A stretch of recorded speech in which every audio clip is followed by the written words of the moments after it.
आज हम विज्ञान के इतिहास की एक ऐसी किताब की बात करने वाले हैं जिसने सचमुच दुनिया को देखने का नजरिया ही बदल दिया।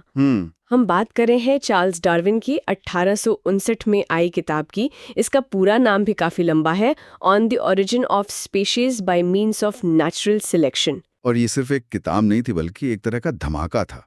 इसने उस विचार को चुनौती दी जो हजारों सालों से चला आ रहा था। कौन सा विचार? यही कि पृथ्वी पर सारे जीव जंतु जैसे हैं वैसे ही हमेशा से थे, मतलब किसी दिव्य शक्ति ने उन्हें ऐसा ही बनाया है। डार्विन ने कहा नहीं, कहानी कुछ और है। बिल्कुल, और आज हम इसी कहानी को थोड़ा समझने की कोशिश करेंगे। तो डार्विन का वो सबसे बड़ा, सबसे मूल आइडिया क्या था? देखिए, डार्विन की जो सबसे बड़ी और क्रांतिकारी बात थी वो ये थी कि आज हम अपने आसपास जितने भी जीव जंतु देखते हैं ना जी, वे हमेशा से ऐसे नहीं थे। वे सब मतलब लाखों सालों के एक बहुत लंबे सफर में धीरे धीरे बदलते हुए आज के रूप में पहुंचे हैं। मतलब जीवन स्थिर नहीं है, ये एक लगातार चलने वाली प्रक्रिया है। बिल्कुल। ठीक है, तो ये सुनने में तो तर्कसंगत लगता है, लेकिन ये होता कैसे है? मेरा मतलब है इसके पीछे का मैकेनिज्म क्या है? प्रकृति ये तय कैसे करती है? हाँ, और यही तो डार्विन की जीनियस का सबसे बड़ा सबूत है। उन्होंने इसका मैकेनिज्म बताया जिसे उन्होंने नाम दिया प्राकृतिक चयन या natural selection. Okay, natural selection. इसे ऐसे समझिए, किसी भी प्रजाति में सारे जीव एक जैसे नहीं होते, उनमें छोटे छोटे अंतर होते हैं।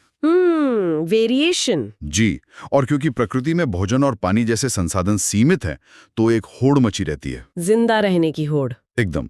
और इस होड़ में जिन जीवों के पास ऐसे गुण होते हैं जो उन्हें अपने माहौल में मतलब जिंदा रहने में थोड़ी सी भी बढ़त देते हैं, वे सफल हो जाते हैं। और जिनके गुण उतने कारगर नहीं होते, वो धीरे धीरे खत्म हो जाते हैं।